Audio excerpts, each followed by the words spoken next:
પટેલ ફળિયામાં કુળદેવી તુળજા ભવાની મંદિરમાં રામનવમી અંતર્ગત ઉજવણી કરાઈ। ચૈત્ર સુદ નવમીના દિને ભગવાન શ્રી રામચંદ્ર મર્યાદા પુરુષોત્તમજીના જન્મદિનની ઉજવણી કરાઈ હતી, જેમાં મોટી સંખ્યામાં ભાવિ ભક્તો જોડાયા હતા। સમગ્ર ભારત દેશમાં ઠેર ઠેર હિન્દુ ધર્મના દેવાલયો મંદિરોમાં ભગવાન રામજીના જન્મદિવસનો તહેવારની ઉજવણી ઘણા હર્ષોલ્લાસ અને ઉમંગ દ્વારા કરવામાં આવી રહી છે।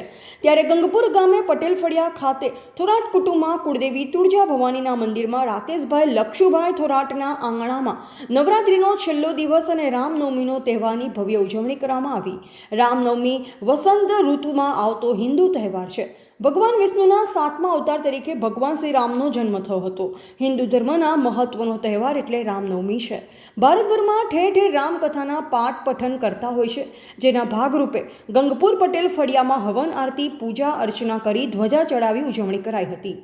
9 નાની બાળકીઓની માતાજી સ્વરૂપમાંની તિલક ચાંદલો કરી મહાપ્રસાદનું આયોજન કરવામાં આવ્યું, જેમાં થોરાટ પરિવાર અને ગ્રામના અનેક લોકોએ મોટી સંખ્યામાં ભાગ લીધો હતો। રિપોર્ટર કમલેશ ગામ વિથ ગ્રામીણ ટુડે ન્યૂઝ, વાંસદા। रामभद्राय रामचंद्राय वेदसे रघुनाथाय नाथाय सीताया पतये नमः।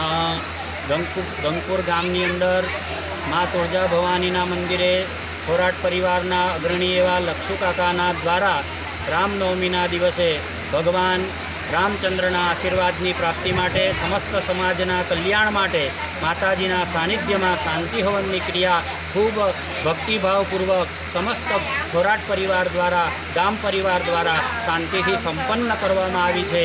आजे अमे आ बधा परिवार द्वारा सनातन वैदिक हिंदू धर्मना कल्याण माटे परमात्मानी सदा कृपा आ समाज उपर बनेली रहे एवी परमात्माने हार्दिक प्रार्थना। तो વધુ સમાચારો માટે જોતા રહો ગ્રામીણ ટુડે ન્યૂઝ। ગ્રામીણ ટુડે ન્યૂઝને લાઇક, શેર અને સબસ્ક્રાઇબ કરો।